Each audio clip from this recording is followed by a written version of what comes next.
Unshelling Medicine Podcast. Healthcare in the language we understand.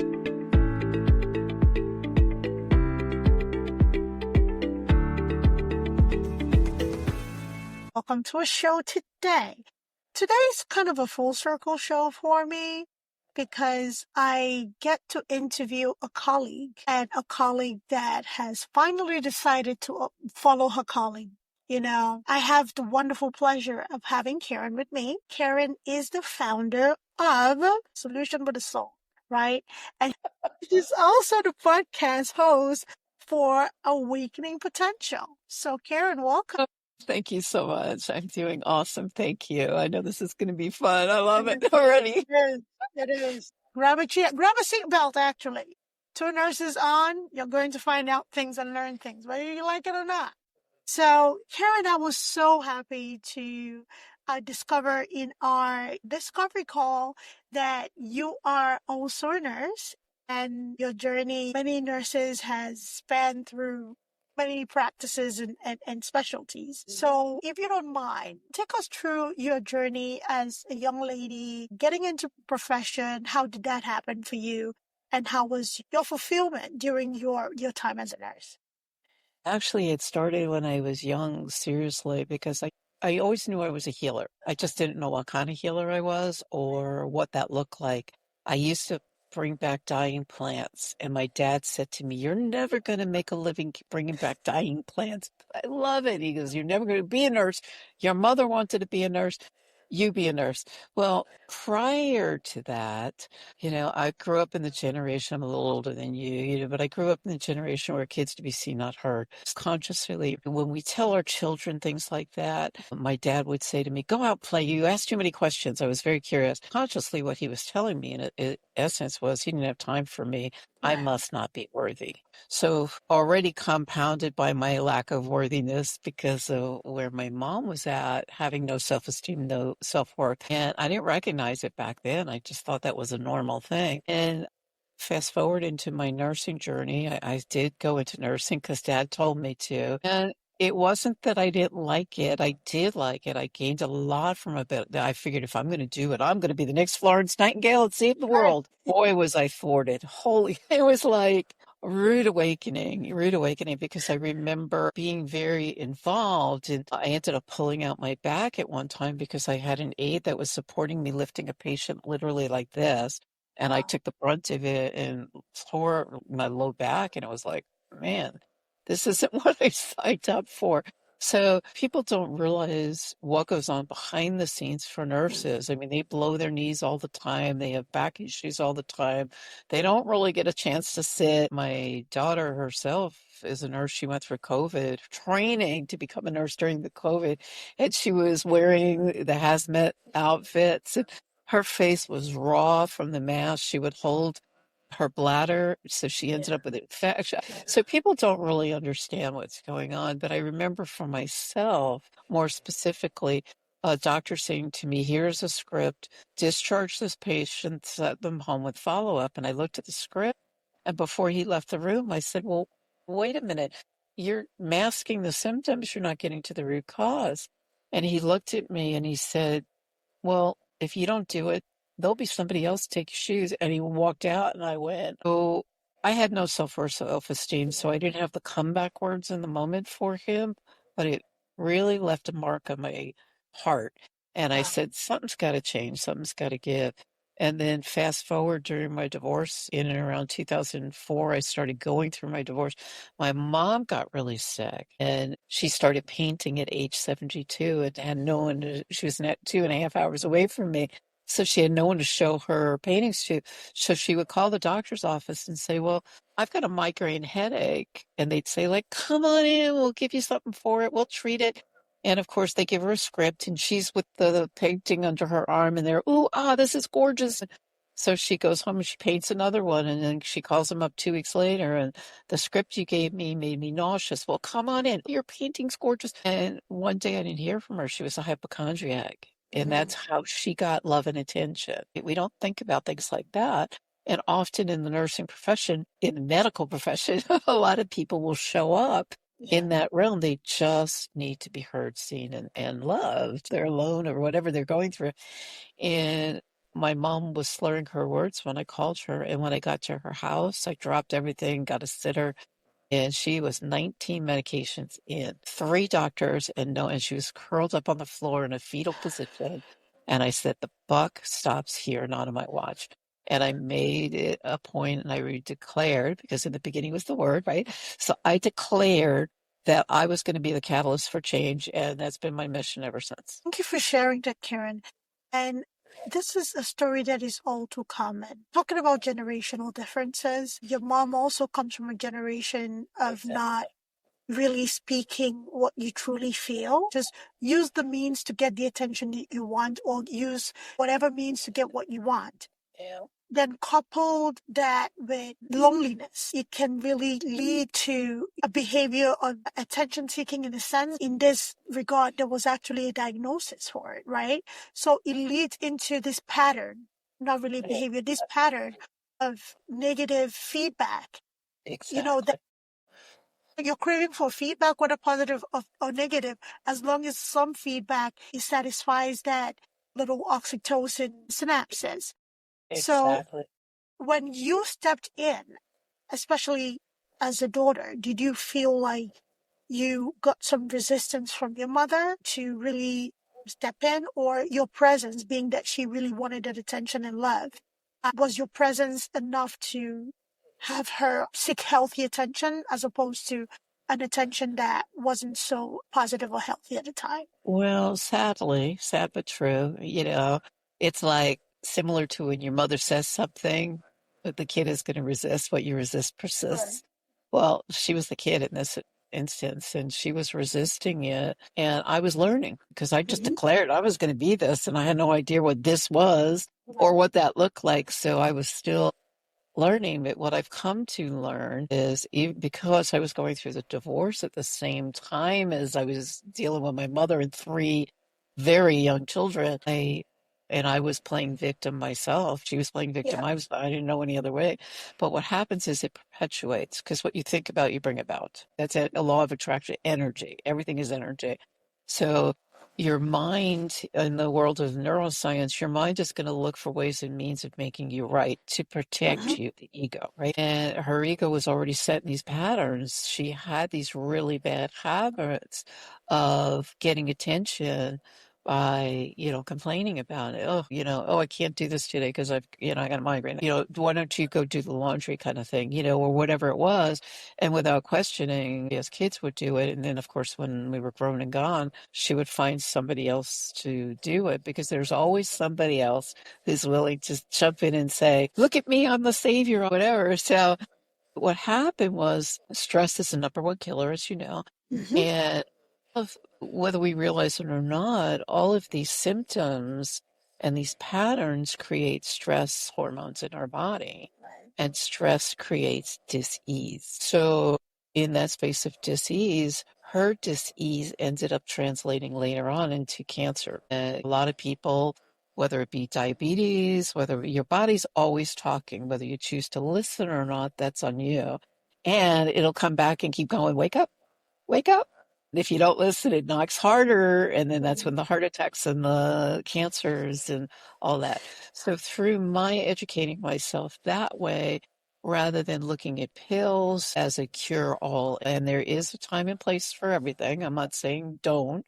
And I'm not saying there's not a place for Western medicine. There's not a place for holistic medicine. But what I'm saying is, be your own advocate. Know what's available. A lot of people, when I was working back in the day in the hospitals, there were patients that would come in that have no medical background whatsoever, and they'd be so, the white coat syndrome. They'd look up to the doctors like they're gods, and then the end all be all. Well, they're human beings. And they're trained, the way they're trained is to relieve symptoms. And I'm not saying all, majority of them, that's the way they were trained. When I was in nursing, I was sharing this with you the other day. If I had 2 or 3 days of nutrition, it was a lot. And to me, nutrition is everything. And the medical doctors in their training get little to no nutrition at all. It's like, oh, this pill will cure this, and this will do this. If you do this, is yeah, well, for every action, there's an opposite equal reaction. How are you going to be responsible for your reactions rather than reacting?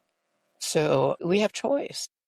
Yeah. And I really have become quite the advocate of letting people know from the inside out, you have that wisdom. A lot of people just don't know how to tap into it because they're living outside of themselves. And I can say that verbally because I was me. I was looking for everything outside of myself. He did this and he did this and she did it. But I have three fingers coming back at me. That's right. And where can I be responsible for? Mhm. Because what you think about, you bring about. And it's like that old, when we were kids, it was like, what was that? There was something like those throw stones at a glass house. It's going to come back. It's a Yeah. reflection of you kind of thing. Man, I learned that one. So thank you for that insight. So let's talk about the white coat syndrome for a bit, and how that is very generational and also cultural in a sense, right? Absolutely. So generationally, people revere people in position of authority, especially doctors. Exactly. They went to a lot of school, they learned a lot of these things, so they know a lot of stuff. And which is true, everything's true. However, the doctor also depends on you to tell them what is going on. So they can work with you. A good doctor, let me preface that. A good doctor depends on you to tell them what is going on so they can prescribe a treatment that works for you. And talking about holistic and integrative medicine, there are more and more doctors that are now integrating that into their practices. I love And you that. talk about nutrition, and we had quite a bit of a conversation about this. When we're talking about nutrition, it is a foundation. It is a building block of the human being. So whether it swings in the eating disorder of anorexia or bulimia, nutrition is still the psychological connection with those things. So going back to your mother and all the children, the daughters and the sons listening to us have this conversation today, we have to work. We have careers. We have families outside of the families that we come from. And sometimes with establishing that family comes with moving away to a separate or a different geographical location. Is there anything that, you can, give as feedback or, a helpful tip for adult children who really do want to be there, but unfortunately there's a thing of distance or a different geographical location? Yeah. What can they do about the guilt of not being there? Because I see that a lot. Yeah. Dealing with guilt is tough. It's your guilt. It's not the other person's. It's yours. And how you choose to look at it is going to be how it impacts you and how it's going to then impact others. Because as I said earlier, what you think about, you're bringing about, and because it's your reality, right? So often the other person isn't thinking that. They're feeling lonely or they're feeling sad. And I mean, none of my kids live around me now, and I had a major accident not too long ago, and I wish my kids were closer. But my reality was no, and they've got their lives and they've got businesses or jobs and such where they have to be there. They can't get away. So again, where can I be responsible and where can I let go and release the guilt? The guilt will then create stress in your world. So one of the things that has served me well in the past is really getting to know myself first and foremost. Shakespeare talks about it in 1533, I think, at the play Hamlet. To thine own self be true. When you know yourself and you're authentic to yourself and you forgive yourself, you're whole, complete, and perfect right here, right now. You've done nothing wrong, and you learn to release as you go through your transformational cycles, as it were, and your journey cycles. You learn to release. But I think the biggest thing that I could advise anybody, I don't give my opinions because for me and on my platforms, I teach people to fish. Right. Because I want you to be responsible. I want your listeners to be responsible for themselves. And how do they do that? Educate yourself. Know to thine own self be true. So knowing yourself. So when I was married, my former husband would come home. How was work? Fine. And I'm sitting there with three kids, like one on the lap and one on the breast. Where's dinner? And I didn't know if I was coming or going. And I craved adult conversation. Yeah. And I didn't know how to articulate that. So I didn't know how to ask for what I wanted and needed. So I would, fine didn't go over my book. And then we would start like, can you give me something more than fine? Which would create an argument because now he's stressed out from work. He needs downtime, but instead of telling me he needs downtime, I'm just like in his face. Oh, here's a kid. Take a kid. I got this. And here's homework. And it was just like all over the place. So looking back on that, it was my paralegal who was amazing, who, again, being the victim, I was going back to him often and he would just laugh and he'd say, Karen, I'll listen to you all day long. Cha-ching. Cha-ching, cha-ching, but it's costing you $500 an hour, right? So I learned the hard way to shut my mouth. But what he said to me that was very prophetic, which made a difference in my whole life, not just then. But he said to me, Karen, you're going to go before a judge, and the judge is going to decide the fate of not just you, but your children.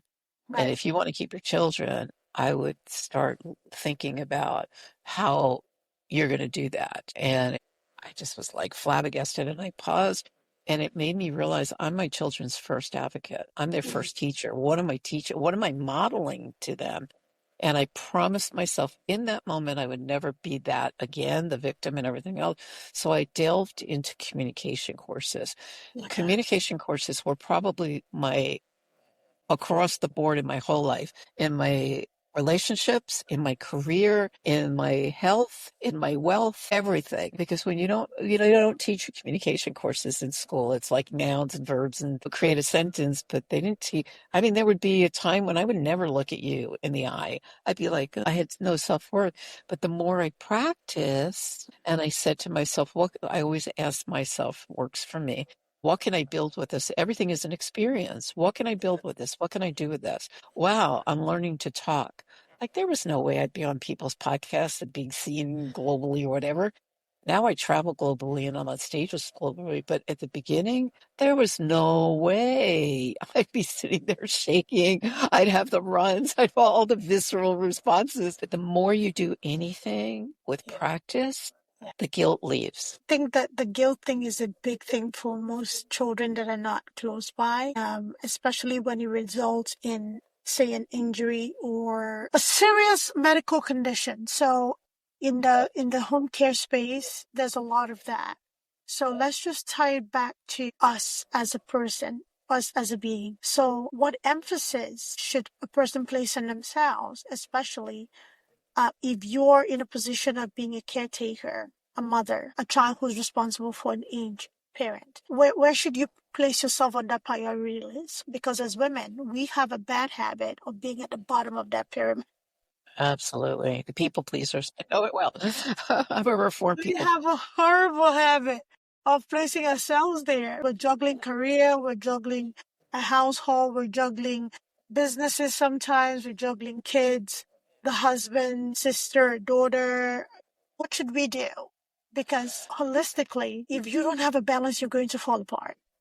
Okay, Absolutely. and that has shown time and time again. Whether it shows up as a chronic disease or it just shows up as your body just giving up on you, right? Absolutely. So how important is that, Karen? It's this important, and I'll tell you why. Because that was me.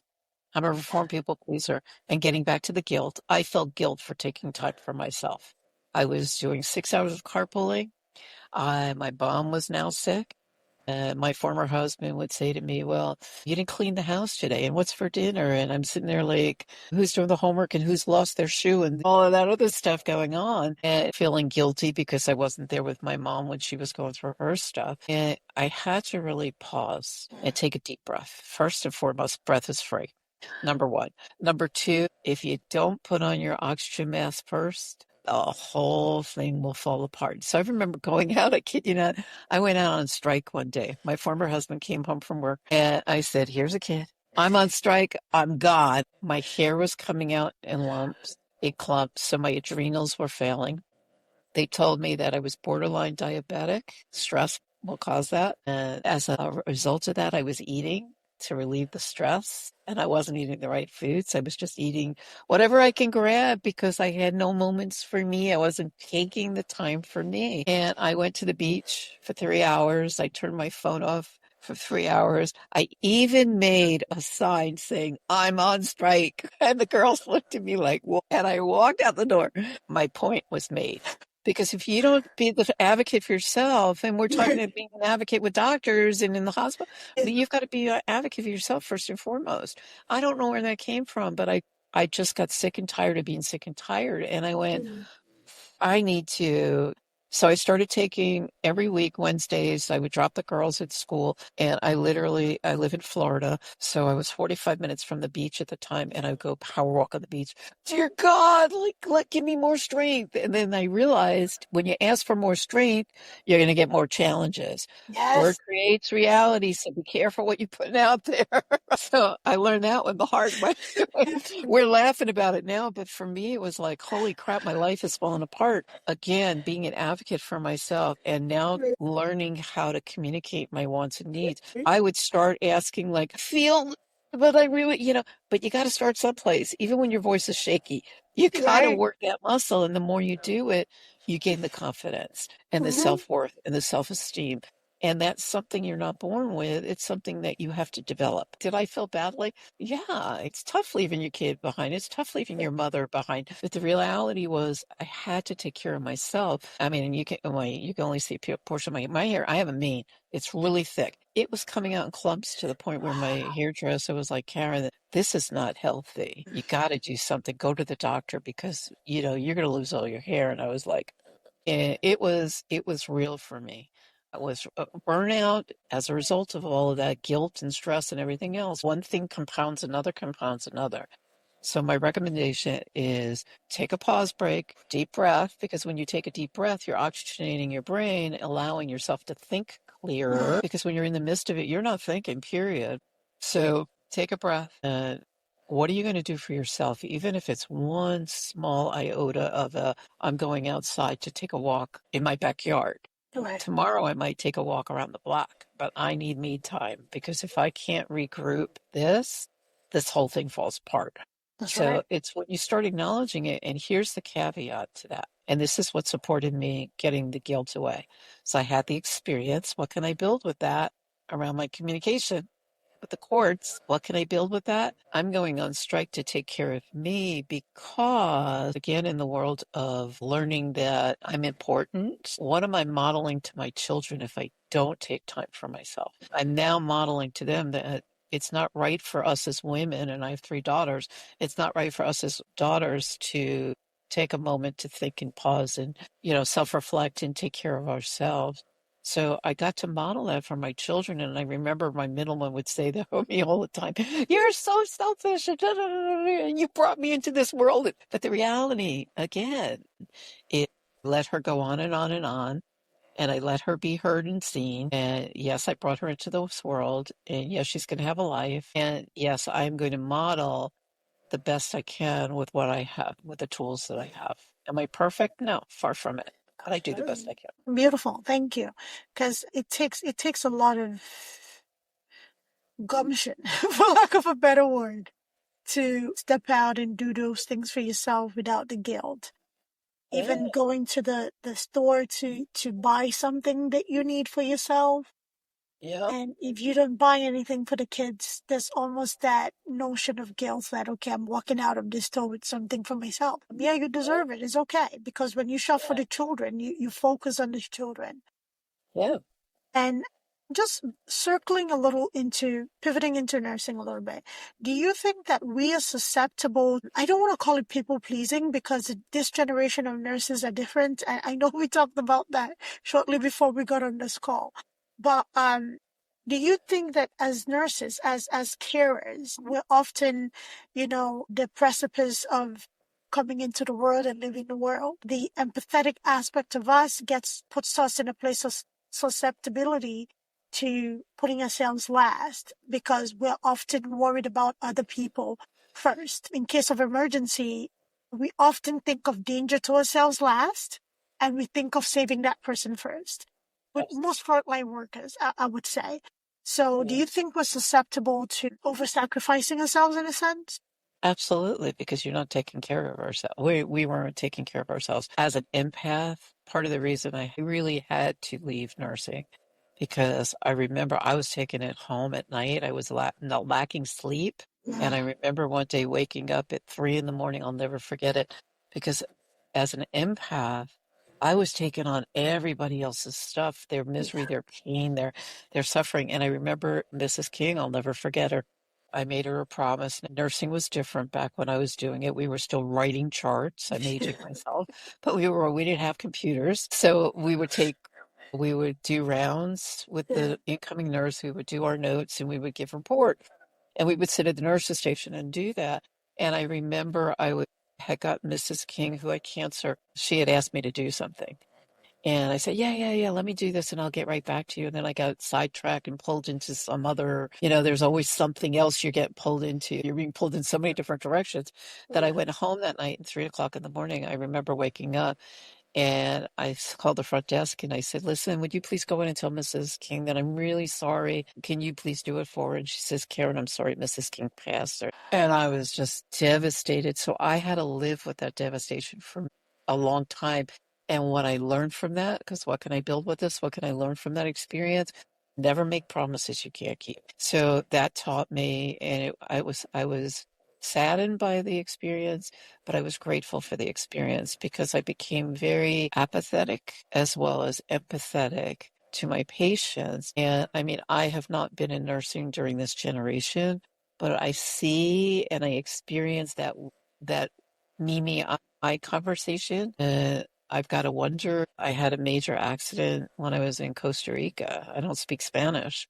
And the nurses there were mostly male, which was another experience for me because, I mean, basically most of the nurses were all female when I was working. And here I am, like vulnerable. I can't move. I broke my femur. I dislocated my back and I fractured my right hip. I went flying off a horse. It landed on my butt, all too not too gracefully. At any rate, the nurses, would turn me because I was in a diaper. So you really have to be, as a patient also, it goes both ways. You have to be empathetic to your people. And it just isn't in nursing, it's in life in general. I mean, this nurse came in and he just literally like pushed me over on my sore hip that I just had surgery on.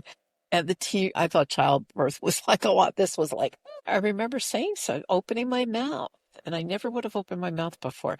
But I remember opening it to the surgeon when he came in the next day. And I said, this so doesn't work for me. There was just no, like, here, let's take it slow or let me help you.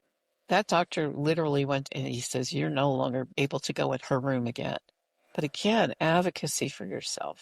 And as I said, I can't really talk to this generation. I just see what I see in that me, I conversation, which changes the face of many, not just healthcare, but many industries now. This generation of nurses, especially being front and center in their education, the me, I thing, it is there. However, that there are a lot of them that still practice.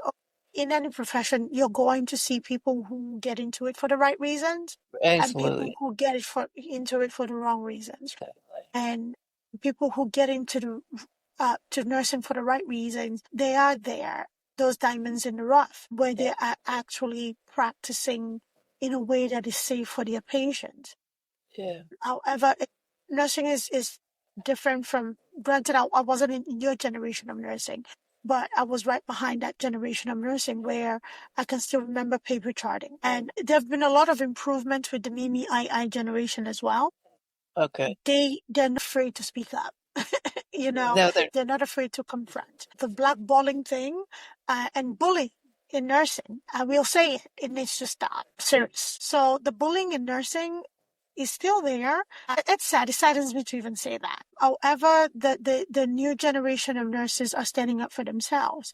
And when I hear nursing shortage, let's get to why we don't have nurses in the bedside. It's not just administration because, like you say, pointing the fingers, admin, this, that, maybe we should improve this. Yeah, maybe we should. But also, how are we treating one another? exactly. So the Mimi generation or the Mimi I, they do value self, right? They put themselves first. You were mandated, because we come from a generation where we were mandated to take shifts. It doesn't matter if you worked the last 18 hours and there was nobody coming after you. Guess what? You were mandated to stay. With the generation that is advocating for themselves. Now, the policy is being put in place that a nurse cannot work past a number of hours because it leads to errors, physical exhaustion, and things like that. So that things with this generation of nurses, that's good and bad with all, I would say. I'm glad that they can stand up and speak up. I'm very happy about that. They don't take, just anything, and they value themselves. That's the thing. They know their value. When you first graduated from nursing school, I'm sure you maybe experienced this, but I definitely experienced it. As a new grad, the one thing everybody asked for was 1 year experience in med surg specifically, but And nobody that's was willing to hire you. yes. Yep. I remember those days. Nobody was willing to hire you. They're able to go into specialty areas and go after areas of care that really speaks to them, as opposed to the monotonous being in a med-surg unit if there's nothing exciting there for them, just because it's kind of like a stepping stone. But for the premise of taking care of oneself and putting oneself first, and also understanding, the risk, this, they have it. That I will give to them. They definitely have the fingers on the pulse where, hey, if this is not working for me, it's not working for me. It is not worth my life. It is not worth my family, my license, my whatever. They do have a finger on that pulse. Some of them take it very serious. There are others that don't take it as serious, and that is the difference that we want to see. You're definitely handling human lives. Please, Exactly. please, it's not about just following orders. You're handling human lives. The same way you advocate for yourself, advocate for that person that is in your care. Right? So this is light work. What we do is light work. It's not for everybody. Not everybody's cut out to do it. If you're called to do it and you're good at doing it, and it satisfies something in you and brings joy to you, when somebody either gains their wings or comes into the world or feels better or is discharged, whatever that thing is for you, or you coordinate care of your case manager, social worker, please, please, please take it very seriously. We all depend on you. Absolutely. That's where compassion comes in. Yes, you have to be compassionate. It's very important. So stepping away from nursing and doing light work, let's talk about that. How easy or hard was that process? Because I know some of us struggle. Some of us avid bedside nurses, we struggle to give it away. So even if we step away to do something else, we always find a way to get back to that bedside because we just love the aspect of caring. How was that process for you, saying, you know what, this is not working for my psyche, it's not working for my well-being, but there's more for me? Yeah, it was challenging. I'm not going to lie, because that's all I knew for years. And I mean, I was fortunate in the sense that I was able to be a stay-at-home mother. But we had moved from New York. I had my New York, New Jersey, and Arizona licenses, and getting a license down in Florida was a little more challenging because their processes here is different. I had a job back in the day. I was making $26 an hour in New York as a nurse, and I came down here and they offered me $4 and said, take it or leave it. You're paying for the sunshine. And I was like, take this job. And, I was a New Yorker. It was like, what? I said, taking that job. That they offered me $4 an hour as a phlebotomist, and then told me that I was shy. I think it was like 2 credits for not med surg, for geriatric care. So I went to Tampa. I was living in Tampa at the time. I went to Tampa. I can't remember what college it was, but there's a few of them there. And I remember, I never forget it. Her name was Karen as well. And she said to me, Karen, if I had to go back and do it again, I wouldn't do it, because in order to make that 2 credits here and get your credits transferred over, you'd be in school meeting our credentials for 4 years. And I'm like, if I'm going to go back to school for 4 years, I'm going to do something else. So that made it a little easier. It didn't mean I didn't miss it, but what can I build with that? So here I'm in the throes of divorce now, years later, fast forward. I was like, what are all my experiences? So what I do with my clients now is like I look at their strengths first and foremost. I don't look at the weakness. So I looked at my own strengths. That's how I built it. And that's how I knew it worked. And I was like, okay, I have nursing, care, passion. What can I build with that? 6 hours of carpooling, taxi driver. Scratch that one. I don't want to do that. But when you start looking at it written out, you get to see yourself, the good, bad, and ugly. And sometimes the ugly bites, but I had to look at that and being authentic and true to myself. And I was like, okay, what am I going to do in my life? And I remember as a kid, people used to say to me all the time, well, you're like Dear Abby. And that's probably way before your time. But it was a newspaper section where people would write in their challenges and their concerns, and Dear Abby would respond to them in the newspaper. I think it was the New York Post or something, the Dear Abby column. And people were like, oh my God, you remind me of Dear Abby. I'm like, what can I build with that? And my former sister-in-law said, man, you'd make a great life coach. And I said, well, I don't know that I necessarily want to be a life coach, but I want to take my nursing skills and recreate myself. And now I had the experience with my mom and declaring I was going to be a catalyst and getting to root causes. What can I do with that? So I got very involved. I couldn't get enough. It was like quantum physics and neuroscience. I just couldn't. I poured myself into that, poured myself into NLP, neuro linguistic programming, because now communication had been such a powerful part of my journey that I was like, wow, I can talk to anybody in any situation now. And I'm grateful for these experiences, because when I was in Costa Rica, I relied on all of my experiences for that and to get myself home safely. And because of my nursing background, I knew that I wasn't supposed to be like sitting in a chair for any I was supposed to be flat out to heal, and I had to get home, so I had to sit. They couldn't put me on an airplane flat out. So these certain things, and even after all these years, so much of it comes back to me. But I ended up really recreating myself in Tranquil Solutions was a result of all those experiences, because I educated myself in the mental, emotional, physical, and spiritual. So I went on all my copy, my website, wherever you go, you'll see a W in front of the word holistic. Whole, meaning whole, complete, perfect in the emotional, physical, spiritual realms, because we're all connected. There, every cell of your body is attached to every organ, which is attached to your outcomes. I always say what you think about, what you think about is attached to a cell, which is attached to an organ, right? Your body's 78% water. And if your cells are carrying those thoughts, which has been scientifically proven, it's going to attach itself to an organ, which is going to create ease or dis-ease. So the choice really is you hold that power, and we don't realize it. So I started really studying that. I was fascinated with that. I was like, oh, what can I do with this? And oh, what can I do with that? And I just started delving into all these other things. I studied world religion because I was so busy looking outside of myself for the answers, when I realized that the common thread amongst all religions is compassion. I was like, well, I already checked that one off the box. What can I do with that? So if I have a compassionate heart, I had horses down here in Florida, and Florida's the lightning capital of the world, and I had my horse got struck by lightning and passed.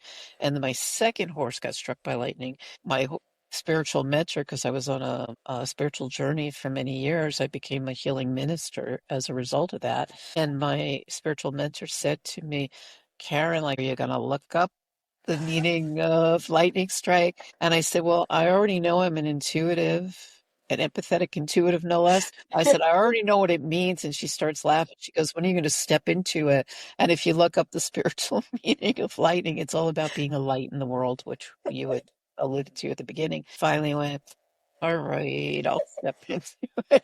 And ever since I declared it and said that, everything have started aligning. Every single thing I've done since has aligned with that mission of really making a difference and shifting people's belief systems and their thoughts and feelings to keep them in a homeostatic, safe space of well-being, because we do have the power to change. Now, I mean, you're not going to change certain aspects of what's already there, but you can maintain it.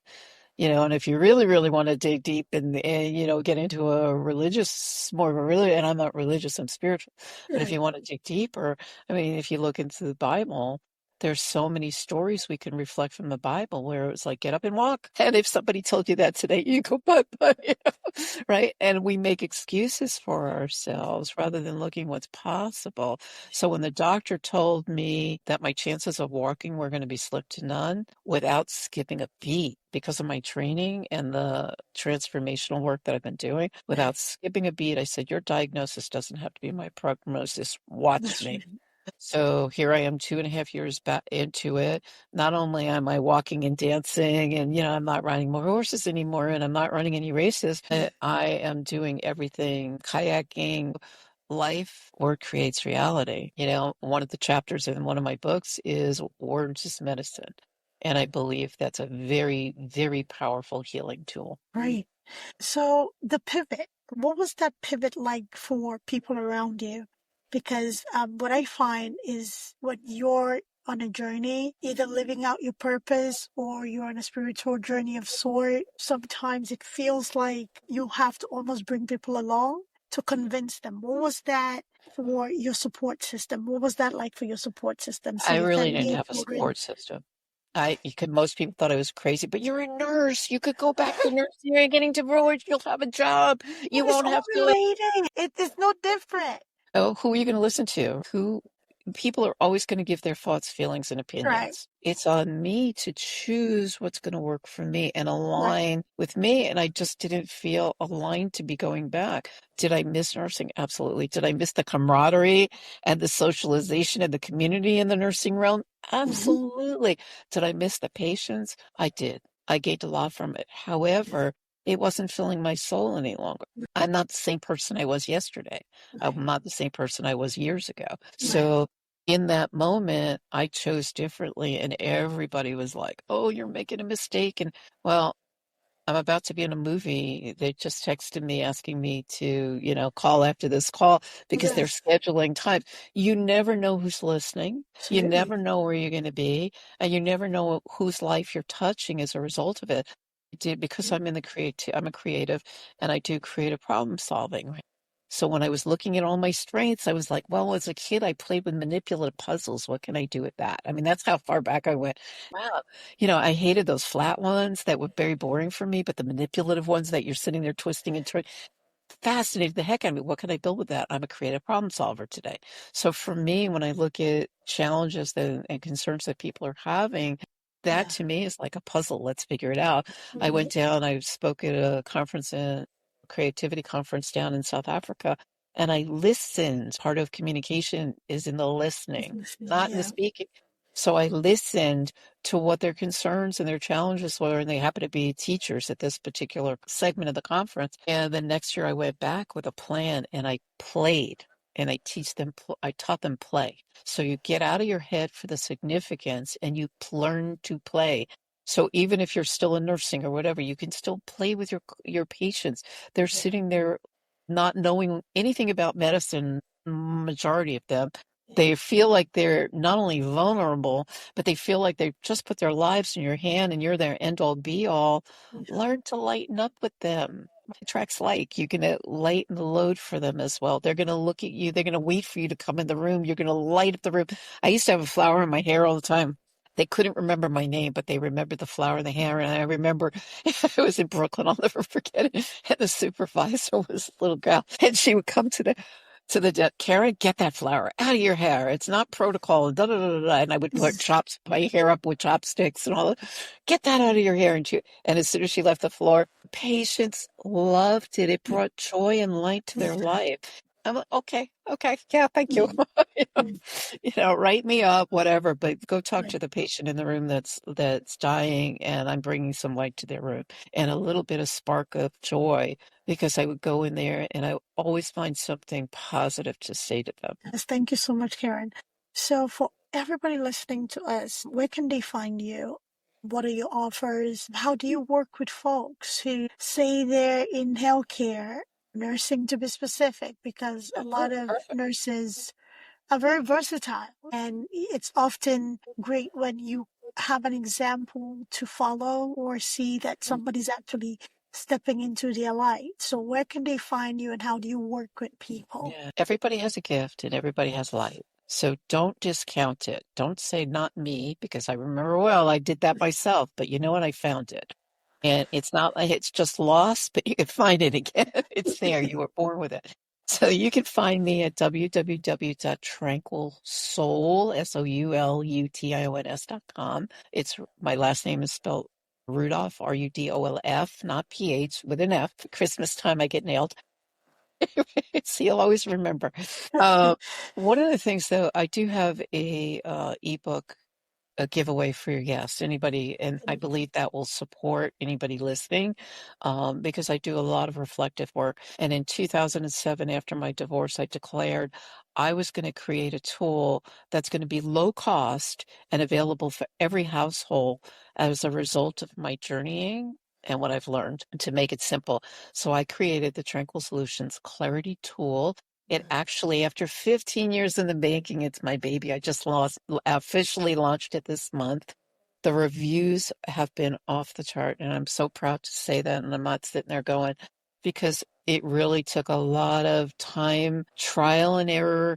And Yeah. it's like having a coach in your pocket. A lot of people can't afford me, Yeah. to be honest with you. And I'm still available. I'll still coach with you. And I'm going to take you through a journey that's more than coaching, because that's who I am. And I'm going to teach you to fish. And this tool is like having care. It's a digital product. It's like having Karen in your back pocket on your computer, on your phone, smartphone, 24/7 a day, on your pad, whatever it is. It's available to you there. So the link is there on the website as well. I'm all over social media. I'm on every single platform. I do YouTube videos. I do Instagram. I make sure I'm available, and I'm the person. If you reach out to me and ask me a question, you're going to get me. You're not going to get, I have a VA and people, I have a team. You're going to get me responding to you. As a matter of fact, because I so believe in law of attraction, and that's really what you think about, you bring about, is possibly like one of the things that lit me up and lifted me. If you join my Facebook group, Living Life, Awakening Potential, everything is the Awakening Potential thing. What I'm doing starting Sunday, as a matter of fact, I'm going to be doing law of attraction there for 30 days and taking those people through a journey that's completely free. I give away and give away and give away because I believe law of attraction, what you put out, you're going to get back tenfold. So I just do it for the love of it. And so many people grew from it that I did this many years ago, like 3 consecutive months, because people just loved it so much. And then I let the ball drop because life happened and my accidents and the hurricanes down here in Florida and everything else. But I'm picking it up again. So feel free to join that. If you go to Karen Rudolph on Facebook or Instagram, send me a DM and I'll make sure that you're in that group and come rock out with us. It'll be a fun space. Yeah, I love it. I'll be remiss if I don't ask you for more because you're here. You showed up. You're like me, I do that. I call them pearls, but go ahead. Pearls, I love it. Golden pearls, pearls for whoever is a pearl wearer or, girly. What do you have that you would like everybody to remind themselves of, either on a daily basis or about stepping into their purpose? Yeah. Well, stepping into your purpose will come. When you know yourself, you'll know what your purpose is. Promise you that. And if you're stuck or stop, that's where the clarity tool will come in, or talk to me, or just reach out and I'll help you find it. It's not a lot to really, when you're in it, you're not seeing it clearly. When you're speaking it out loud or journaling it, I'm a fan of journaling, big fan of journaling. And I don't mean like I'm going to have lunch today with my girlfriend or whatever. It's not that kind of journey. It's self-reflective journaling. And that's what the clarity tool is, to help support getting the clarity. What the what one of the quotes that took me globally, literally globally, I'm a big fan of Wayne Dyer's. And what I heard Wayne Dyer say, his quote is actually, when you change the way you look at things, the things you look at change. My brain heard it. When you change the way you look at things, the way you look at things change. So slightly different, but that's what I ran. I made a difference in South African school educational systems there because they were looking at it this way. I allowed them to look at it this way. The same thing in your own life. When you change the way you look at things, the things you look at change. Perception, shift the perception of the way you're looking at it, and you're believing your stories. Shift those old stories. They're not serving you. They served you when you were 5, 6, 7 years old. They're no longer serving you today. Yes, I love that. When you change the way you look at things, the things you The way look you at. look at things will change. That is powerful stuff. Thank you for sharing. I've never heard that quote, but now I have something for my back pocket. So thank you, Karen. Yes. I really do appreciate you being here. I am very grateful you made time to be here. This is not the last time we talk, everybody. Be on the watch out. Something else is brewing. Can't let the cat out of the bag. But this was such a great conversation, and I thank you for the work that you do. I thank you for being you. We met a few days ago, and it feels very natural to talk to you and have you on. And I really do thank you. And I'm appreciative and I'm grateful for the alignment that happened for you to be here. If you're a nurse out there, it doesn't matter where you're starting.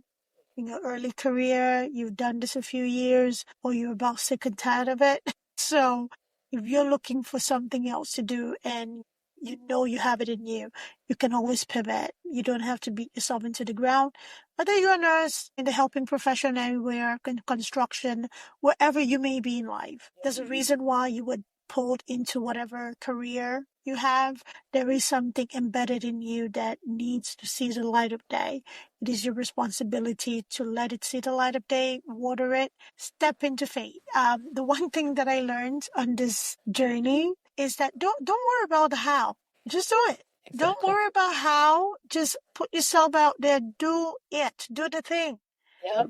Do the thing. The how will figure itself out. That is not your business. The how is not your business. Because when you start worrying about the how, things don't happen. So do it. Do the thing. And the how will figure itself out. So I hope everybody and pray everybody got something from this conversation, I should say. We have this conversation, very hearty conversation, because it is necessary, but also the reason why we have them is because somebody somewhere in any corner of the world needs to hear it. And this is us sending it to you, and may the universe guide it to you. All right. Thank you, Karen. Thank you so much. All right. Bye, everybody. Thank you for listening. Take care.